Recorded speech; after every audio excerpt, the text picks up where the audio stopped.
What's up, friends, family, fellow wolves? Okay, so these next couple videos are kind of based off of people's questions that keep popping up. Um, this one's going to be kind of like titled "Where do I start?" or "How do I start to become a U.S. national?" How did this all begin and all that good stuff. So, if you're watching this for the first time, good for you.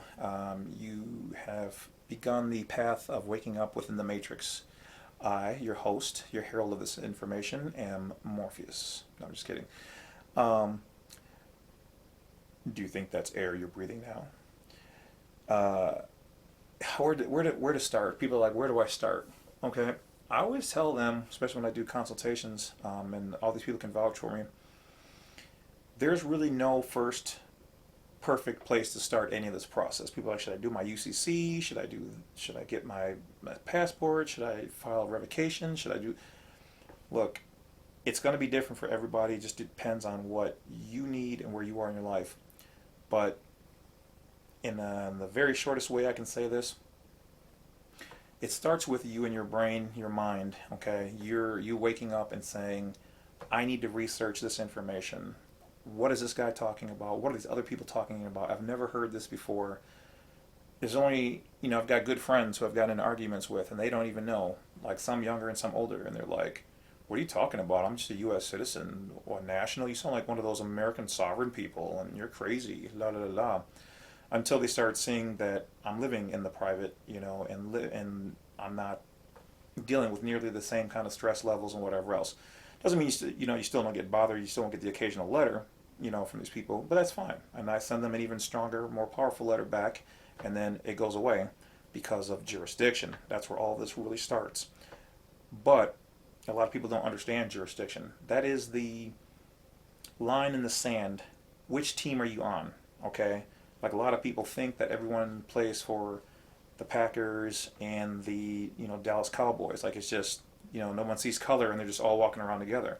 Well, the problem is you separate those two different teams, and then you see that there are U.S. nationals, and then you see that there are nationals, and then you see that there are U.S. citizens. Okay, everyone's doing the same thing, and then some of them are both. Matter of fact, the majority of people are a little bit from both teams. Okay, but you by birthright were born a U.S. national, and the reason why I use that term is because the Department of State currently uses that.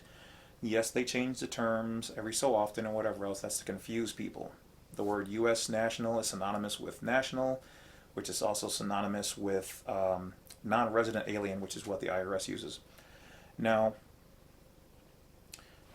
if you don't believe me, look up these terms. That's all you have to do. Especially non-resident alien with the IRS, that means somebody who's foreign to the United States, which is the corporation, the nation, the private nation, which is foreign, is different than the United States of America, the Republic. Okay, look up the definition of the United States. There's like 5 or 6, 7 different definitions of it by law. Okay, so when the trolls out there are like this, that, and the other, it's clearly because you guys just want to sit around and bother somebody. Which, by the way, I delete your messages, so I never see them. Like if I even starts to sound like it's rubbish, I delete it. Okay, so but by law, there's every word has a definition to it, an official meaning. Just like you can look up the word driver in Black Law's dictionary, and it's going to tell you that it's for commerce. Okay, it's commercial, for profit. Um, all I'm saying is take one piece and start unraveling it. Okay, because once you see that there are all these, you think you know the meaning of some of these words until you look up their definition. Okay, then all of a sudden it means something. Look up the term jurisdiction. Okay, you can't be charged in one jurisdiction and defend in another. Okay, so if I'm over here in this jurisdiction and they're trying to say we want you to come over here because we want to give you a ticket or whatever else, sorry, I'm over in this jurisdiction. The only way that you can bounce back to the other one is if I give them permission, which is what everybody does when you sign tickets and whatever else, or you have to harm somebody who's a U.S. citizen, do damage to their property, or deprive them of their rights. That is it. Okay? So I'm not mad at people who don't understand jurisdiction. It is what it is. It's probably not for you. Then stay in your cage while the rest of us who want to roam free will do what we want to do. All right? So you're born a U.S. national through the birth certificate process, and that it's an application to become a U.S. citizen. Once you understand that, then you can slowly start to unravel all the rest of it. That your all capitalized name is a corporation, it's a trust, it's a dead entity, artificial person. The term person means artificial entity. But where do you start? How do you, okay, so once you get that in your brain, you've started. That's the beginning. What do you need to do from there? I personally recommend getting your passport done as a U.S. national. Okay, and for those people who don't know, once you have the process done, you can either do it yourself, you can use my methods, you can use other people else's methods out there. But the key to that is having an explanatory statement declaring yourself as a U.S. national, which you already are. You're just letting them know that I want a passport done that way. Also, for people who don't know, they've been hiding that they're getting rid of like the stars in the books. They're getting rid of like the special annotation page. They're not getting rid of it, but they're not marking it down in there. That it's all being digitally encoded into the chip.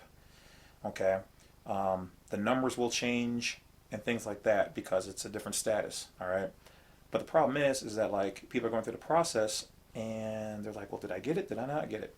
If they don't deny you from through your paperwork, okay, and you submit that in there, then it's been accepted, okay, encoded, because by law they have to have that information with the file, okay, for reference. Because in the future, if you go to court and for some dumb reason you happen to go to court, because obviously you haven't, bought my package on the best letter you can send them for normal things, like nothing criminal, okay, but look down below there. It's called like the chief of police cop letter. There's two different types, but you want the one that starts off with chief. You're going to end up subject to their laws and going through the normal tickets and whatever else. But as a U.S. national, a lot of them are actually foreign. But if you are operating your vehicle, you're driving your vehicle, and you've given them jurisdiction, okay? So this is that. What I'm talking about is more so for people who are U.S. nationals. As a U.S. citizen, you can still contest them, obviously by doing the UCC 1-308 within 3 days of receiving your ticket, and sending it back to them as soon as possible. But the letter I send after that is what shuts 90% of that down, if not 95% of it, because you're making them prove jurisdiction, and then you're asking them for some very uncomfortable documents that proves that they're a foreign operating entity, and you are informing them that you are a U.S. national. So anyway, I digress. Back to the passport. So if they've accepted the passport application, it's part of the file, and that's how they have to process you, as long as you fill out the application correctly and you include the explanatory statement.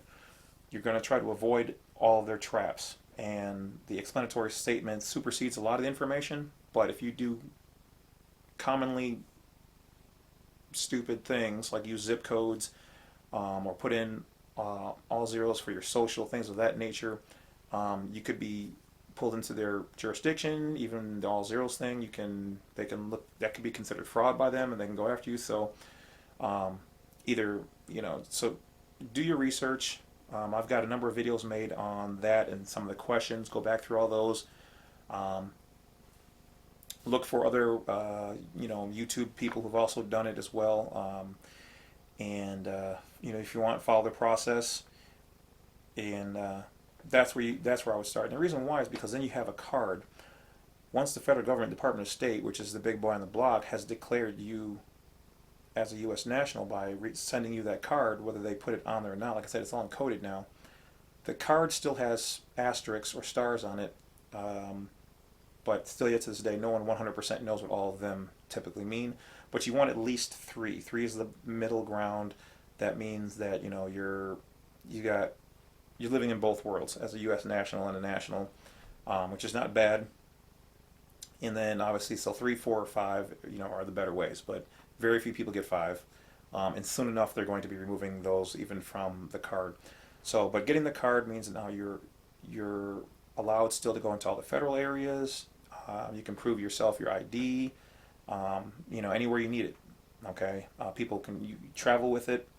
But before you start just traveling in your personal conveyance or your automobile, make sure that you watch the videos on how to do that properly, how to remove yourself from the jurisdiction. And there's little things like you have to make sure that your car's paid off. Okay, because if it's not paid off, it's registered to the state, and you're underneath their jurisdiction. All right, so that's a no-no. So from there, it just depends. You can then file a UCC, you can do a revocation. Almost anything else from there up is totally up to you. You can do all of it, you can do none of it. You can exist all the way into private, all the way into public, a little bit of both. One day, I can walk out and be like, I'm 100% in the private. But then all of a sudden I go and open an account for something, and at that point in time, I'm 5%, in the public. You know what I mean? So it's up to you. So that's about it, guys. One last tidbit though. If you do try to distance yourself from the public side, make sure you either don't or rarely use your social, because when you use that number, you're re-upping your citizenship status with them. Okay? It never really times out, but if they ever pull you into court or try to verify that you are a U.S. citizen and they keep seeing you using it, bang, bang, bang, bang, bang, just applied for a new card, just applied for this, you're utilizing the benefit. The more you continue to utilize the benefit, the more they can stick it to you. Okay? So I would recommend using an ITIN number, Individual Taxpayer Identification Number, and you can get that from, Department of Revenue. So there you go. That's about it, guys. Take care. Stay wise. Stay smart. Stay healthy. Stay warm, because I know it's getting chilly here. It's just that time of the year again. So talk to you guys later. Enjoy the rest of your day. Bye for now.